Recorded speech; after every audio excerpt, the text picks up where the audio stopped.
আরাবুল জামিন পেল, তাহলে কি আবার তাকে সেই আগের মতন শাহজাহানের বীরের মতো দেখা যাবে?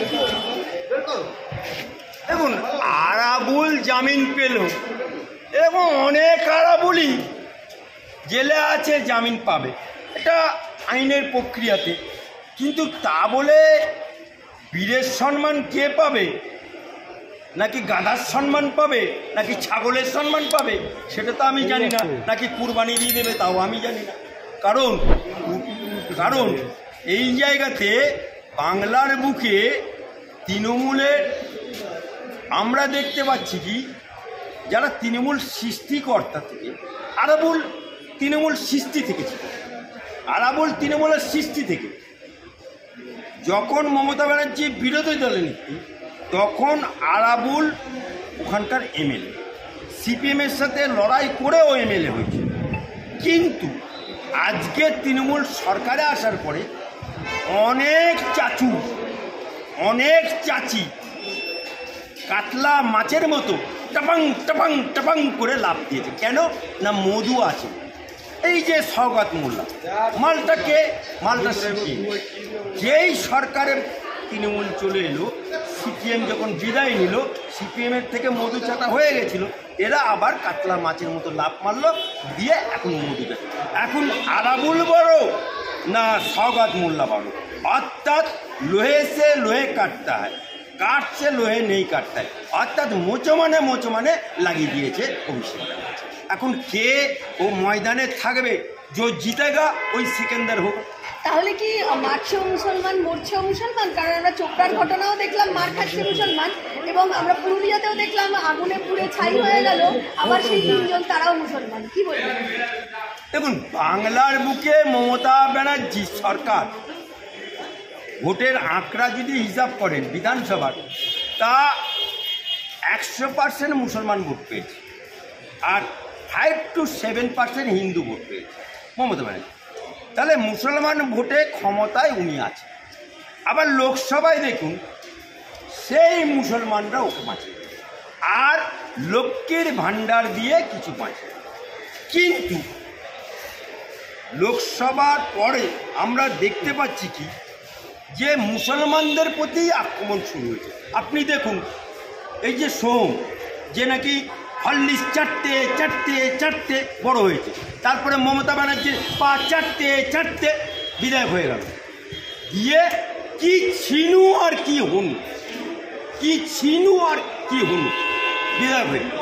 সে কলকাতার বুকে একটা মুসলমান রেস্টুরেন্টের মালিক, তাকে গাড়ি রাখাকে কেন্দ্র করে তাকে পিটিয়ে দিল, বিধায়ক পেটাচ্ছে কিন্তু। এবং সেই রেস্টুরেন্টের মালিককে গিয়ে আবার থানায় বসিয়ে লেখানো হচ্ছে কোনো অভিযোগ নেই। তাহলে মারা শুরু হয়ে গেল খোদ কলকাতাতে। আপনি চাপড়াতে দেখুন, সেই মুসলমান।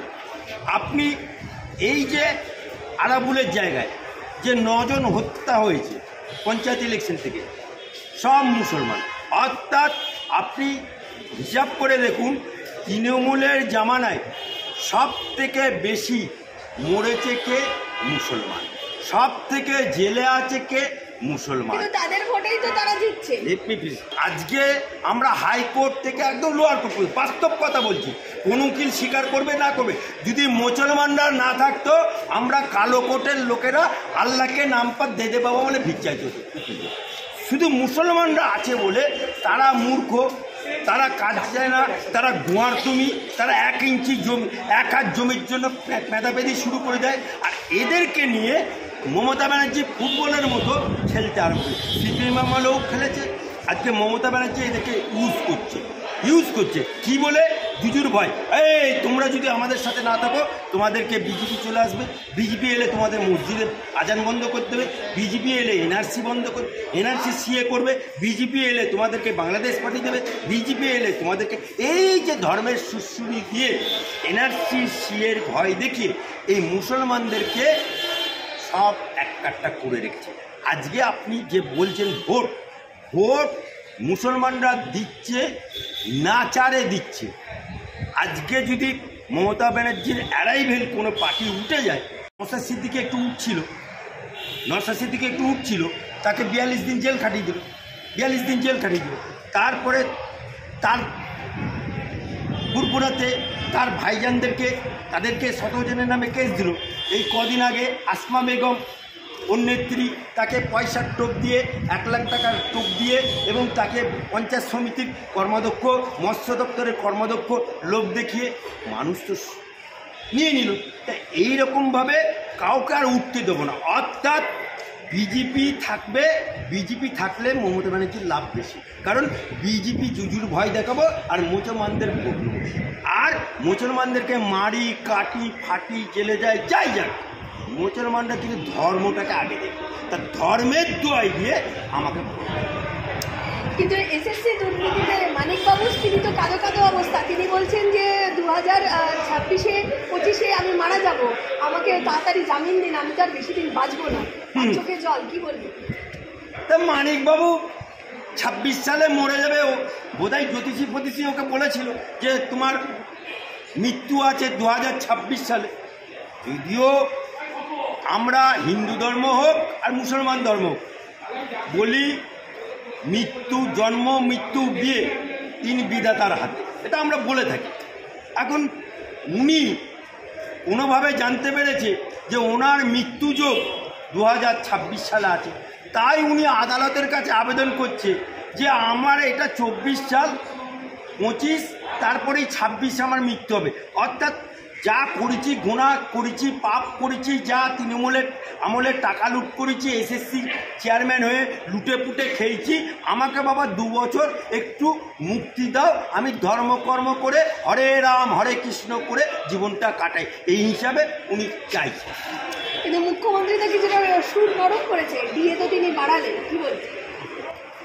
আরে বাড়াতে তো হবে, 2026 সাল ক্ষমতায় তো আবার আসতে হবে, আবার তো মমতাকে মুখ্যমন্ত্রী হতে হবে, 70 বছরের বুড়িকে আবার তো মুখ্যমন্ত্রী হতে হবে, ওনাকে তো 80 বছর পার করতে হবে মুখ্যমন্ত্রী হিসাবে, কারণ উনি বেঁচে থাকতে ভাইপোকে তো উনি মুখ্যমন্ত্রী করবেন না, উনি বেঁচে থাকতে পুরনো চাল কাউকে তুলবেন না, তাই ওনাকে তো আবার মুখ্যমন্ত্রী হতে হবে, 70 বছরের বুড়িকে এখনো আবার মুখ্যমন্ত্রী হতে হবে, কারণ মুখ্যমন্ত্রীর স্বাদটা তো উনি বুঝে ফেলেছেন। কিন্তু ব্যানার্জি পরিবারের 2 ভাইয়ের মধ্যে কিন্তু লড়াই শুরু হয়ে গেছে অস্বস্তি কেন্দ্র করে, কি বলবেন? আরে এ তো খেলা হবে, খেলা হবে, কে বলেছিল?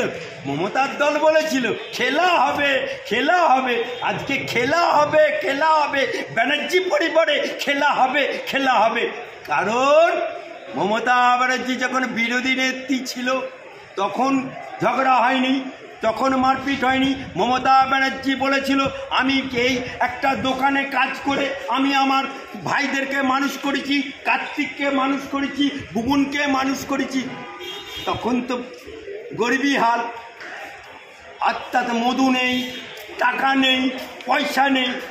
আজকে মমতা ব্যানার্জি মুখ্যমন্ত্রী হওয়ার পরে ওনার ডায়ে, ওনার বাঁয়ে, ওনার আত্মীয়, ওনার পর দূরের আত্মীয়, ওনার কাছের আত্মীয়, ওনার ডায়ের আত্মীয়, ওনার বাঁয়ের আত্মীয় সব ফুলে ফেপে ঢোল হয়েছে।